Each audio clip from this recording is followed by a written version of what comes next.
Islam, right in the front. Obviously, you've been here in Australia for a bit, preparing to fight Alexander Volkanovski. How has camp been? How has Australia treated you since you've been here?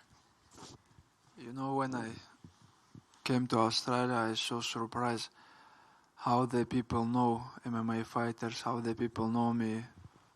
Like, maybe honestly in the Russia, not people know me like here. And they always wish me like good luck and, you know, very, very good people. I just feel that we came before 20 days for the jet lag, for the weather, you know, the different. And we spent good time here. You asked for this fight after you beat Charles. You wanted to fight Alex in his home country. Why did you want to fight here? Is it to claim his number one contender spot in front of his fans? If I just defend my belt, someone like, I don't know who is the next there, but it's not same, you know. If I beat Volkanovski, I'm gonna be pound for pound best fighter in the world. This is my dream. That's why we call Alex.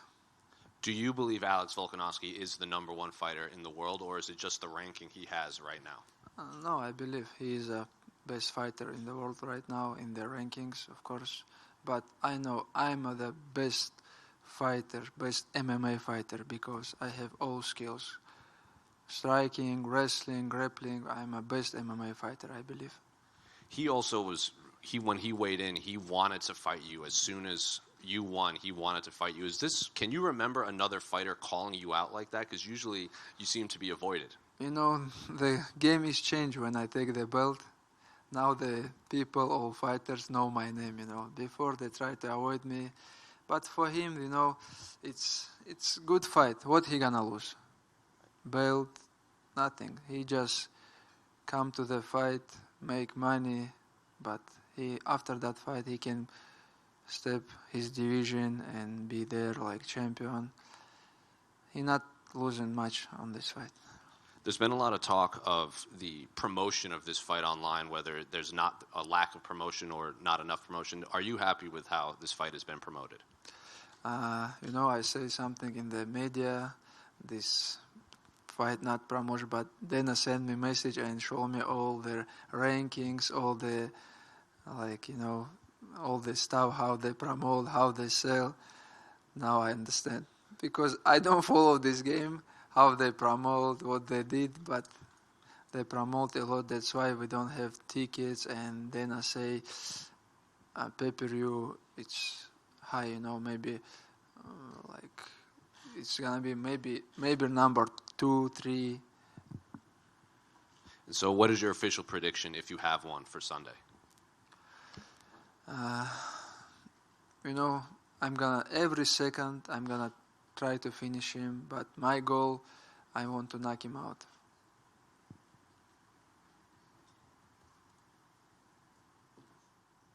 You had that break of like over a year in 2019 to 2021 where you weren't able to fight, and you've been pretty active since then, and I know that was kind of Khabib's advice to you, to be active, and you would be where you're at right now.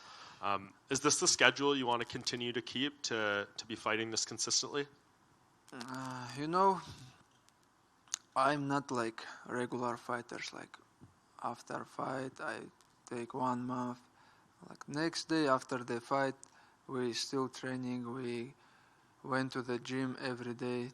That's why, but 1 year I didn't have 2019, I think, because many things happened. Our coach died and Corona, all this stuff. But I want to always be active because now I'm 31 right now. Next, how many years? I have 3-4 years. I have to fight like 3-4 times 1 year. Is that when you think you'll be done in 3 or 4 years? I don't know when it's gonna be done because when I feel like I cannot. Now I feel every training camp I improve. I show the always good, like how I run. I check. Last time I run like 5 kilometers, like 90 minutes. next camp, 18 and a half. That's why I always improve. When I feel I improve, I still fighting. But when I feel I go down, I don't want to wait for that moment, Is that what you enjoy the most about the sport? Is like seeing your growth and seeing yourself get better? Like, do you love the sport that way, or do you just consider this more of like a job to you? No, I love this sport because, when I was young, I beginning the sport. That's why this is my not just job. I can say this is my job. I love this sport. That's why I training every day. Because after the fight, I say, okay, I'm gonna stay 1 week in the home with family, but next day I want to go to the gym, do something, wrestle a little bit, like work with bags, meat, do something, because all my life I did same.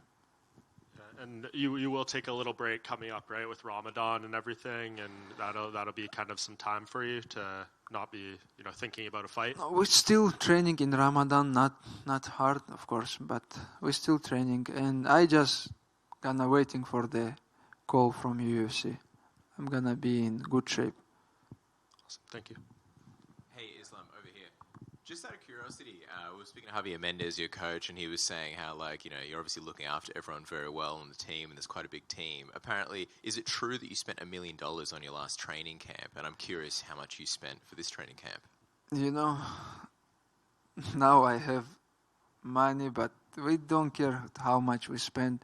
We just spend how much we need, For the training camp, I have to bring people who I need, not just my sparring partner. I bring the people who I feel good with them, I bring maybe almost 15 people come here. We book some hotel very close, not Hyatt, other hotel. We stay there. Everybody have on his room, and because after that fight, I'm gonna make money. And for the fight, I have to spend some money. I wanted to ask you this also, just because this was said a while ago, but you haven't had a chance to respond yet. Bobby Green, your previous opponent, did you see his comments about you by any chance? What he say? Basically, Bobby Green was talking about your strength, and he was making some serious accusations. He said, imagine if somebody was given steroids from the age of 10. I'm just curious, when you hear stuff like that, what do you think? I don't know. I'm not like Bobby Green. I'm not drunk, do some bad stuff. I training hard. That's why he feel the power. And I told you, all the fighters say I'm gonna defend his wrestling. If he take me down, I'm gonna go up. But when fight is happen, when I take down my opponent, they all feel my power and they all tap. That's why. This is not because I'm good. Because I training all my life. That's why. Just lastly, also from me, I know you're speaking about welterweight potentially in your future. I don't want to look past this fight at all, but I am curious, who do you think would be the champion? I know you've got a lot of guys in the lightweight division that you say were worthy, but who do you think would be the champion that you would potentially face when you eventually make that welterweight move? Very good fight coming up, and last fight, Usman almost beat him, but now it's Edwards gonna be more comfortable, and it's gonna be a good fight. I don't know. I don't have some prediction who is win, but 50-50, and doesn't matter who is gonna be there. And if I beat Alex, I'm gonna be champion on my division, pound for pound best fighter. And if I take second belt, it's gonna be crazy. Thanks, man. Good luck this weekend. Thank you. Islam, do you stand by your comments that you think Australians don't have wrestling? Brother, I follow all wrestling, all wrestling competition. I saw all world championship, Olympic games, international tournament, I don't see some people from Australia there. Sorry, but this is true. And when it comes to standing, do you think and do you believe that you can knock Volkanovski out on the feet? Yeah, we're working on that a lot because look my fist. We work. You know, my goal. I want to knock him down, knock him out because I have everything for that, and I just because last fight I say before the fight all week, and I say the media I want to choke Oliveira because he have most finishes in the UFC and what I did, and same goal here. I want to knock him out. And finally, after it's all said and done, how does Islam Makhachev want to be remembered? For sure, not just best fighter, not just champion, like, you know, like person. I want to people know me like never do something bad, always follow rules, religion, program. I never drank or do this bad stuff and never smoke. When the kids look at me like fighter, I want to know just not like best fight. He's not just best fighter, but he's a good person. Thank you. Islam, I'm just wondering, just going back to the welterweight thing, what does welterweight Islam look like? What are some of the advantages that you find when you're a little bit heavier in the gym compared to when you cut down to lightweight? Today's morning I wake up and I'm 76 kilograms. I think if I jump to the welterweight, I don't have to cut weight much, and all the fight week I will be happy, you know, when you can eat something, and it's gonna be good camp for that fight. But for sure, it's not easy. It's not same power because we have in the gym welterweight fighters. Always they give me a hard time. Javier Mendes told us that you kind of made the decision to wanting to pursue welterweight after you won the lightweight title, and that you had spoken to Khabib and to Javier Mendes about it as well, about how you're interested in doing so. So I'm just wondering, what was the conversation like with Khabib when you told him that you have this goal of potentially going up to welterweight, and what was his reaction to it?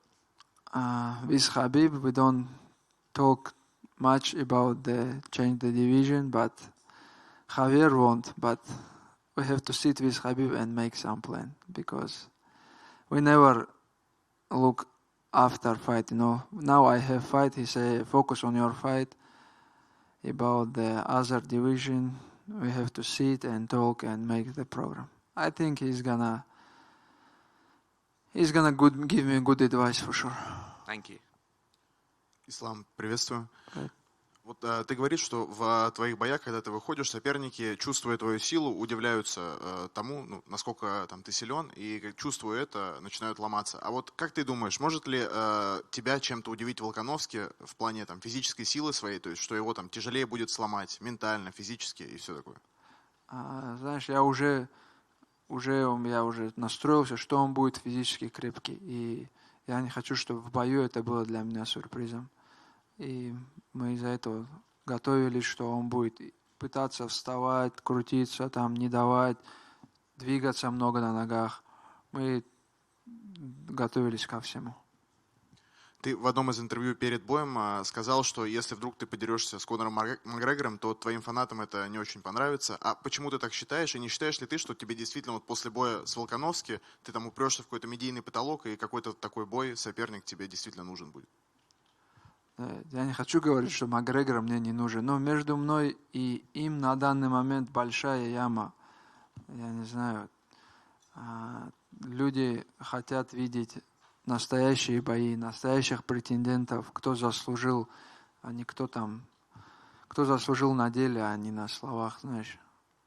Если UFC захотят этого боя там отказываться, или я не собираюсь. Просто я уже в статусе чемпиона Я просто жду звонка. Кого предложат, с тем и соглашусь. И последний вопрос от меня. Вот когда Дэйна Уайт забыл твою фамилию на пресс-конференции, Хасбек отреагировал, что, мол, UFC хочет с тобой сделать то же самое, что сделали с Анкалаевым. Можешь ли ты успокоить Хасбека, что такого не будет? Не то, что он забыл.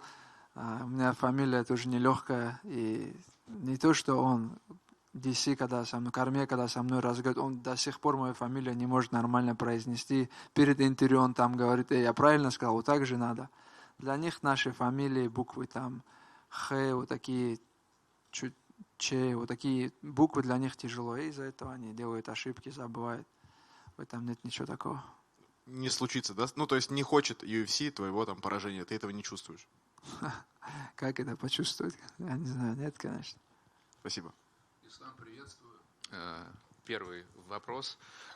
Вот смотри, насколько я помню, Абдулманап Нурмагомедов, когда не мог присутствовать на боях, он через мессенджер передавал подсказки секундантам. А возможно ли, что Хабиб такое будет делать? И вообще, как часто вы сейчас с ним на связи находитесь? Ну, условно, как много сообщений в день тебе пишет Хабиб? Ну вот смотри, я утром проснулся, и у нас группа, где я, Зуба и Хабиб.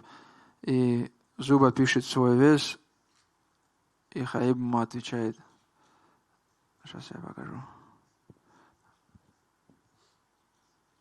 Мне кажется, у тебя большой вес.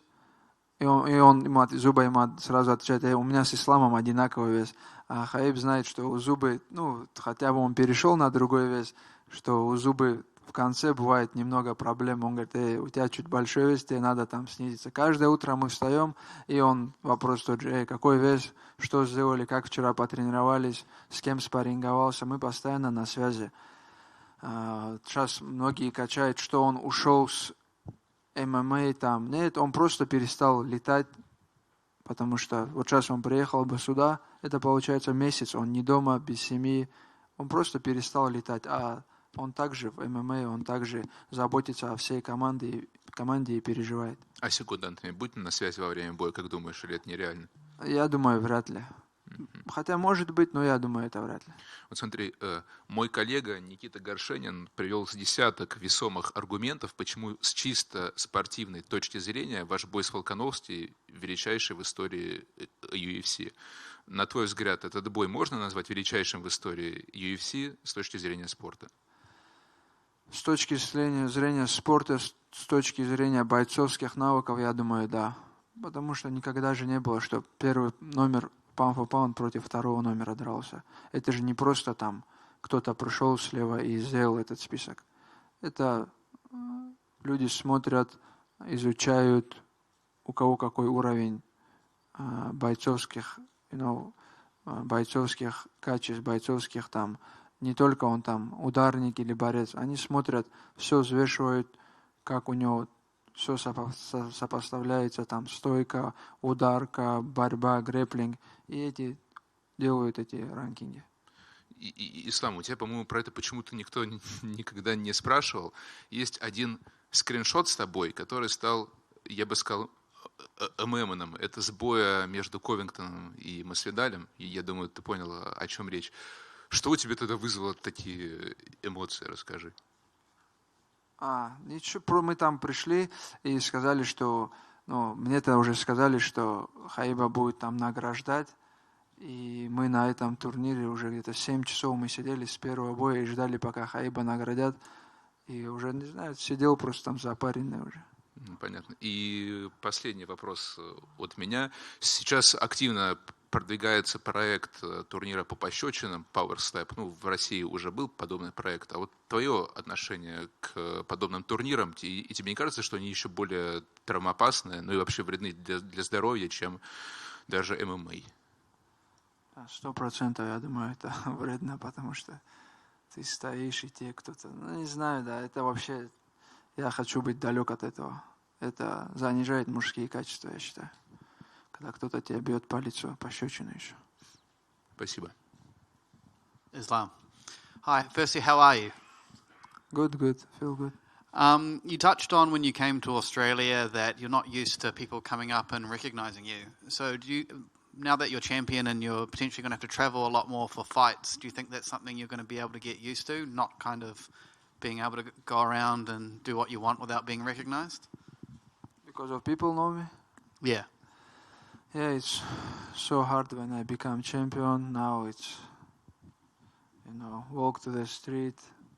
In the Dagestan, now it's so hard. But here I'm surprised how the people know the MMA fighters, and not just kids or, some sportsmen. Everybody, like old people know, hey, you're gonna fight main event, we know you. And I'm so surprised at that moment how the MMA popular in Australia.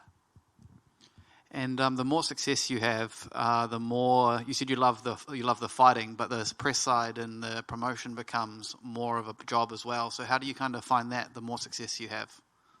Что за промоушен?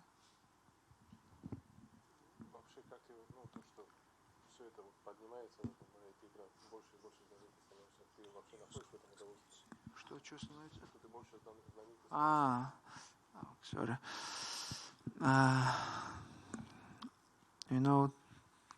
It's two-way. It's I want to walk with my family, go somewhere, sit some restaurant, but it's not possible now in the Russia. But for other way, the MMA big now around the world, and MMA fighters can, if the sport is big, the MMA fighters can make more money, take care about family, and it's.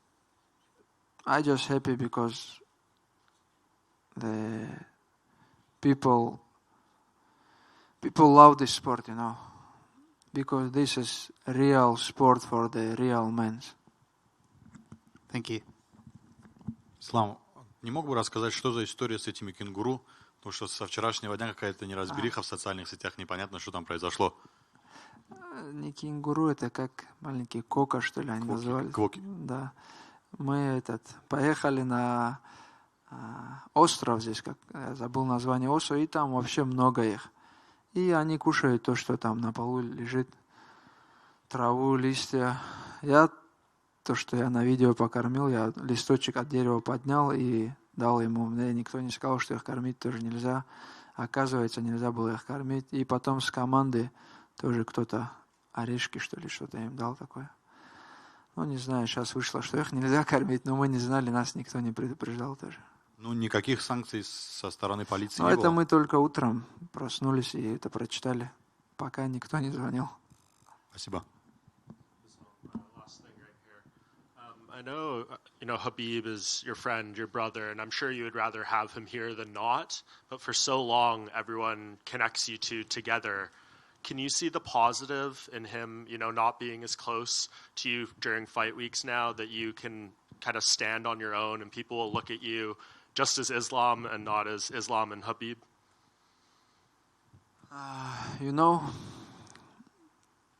What Habib say, when we sit all team, he say, hey, guys, when I travel with you guys, like all the media, all the stuff focus on me, and like not just this one. I live from the game, from the traveling, because you have to make your legacy, and of course when Habib is my corner, it's mean a lot for me, because he give me inside the fight, good advice always.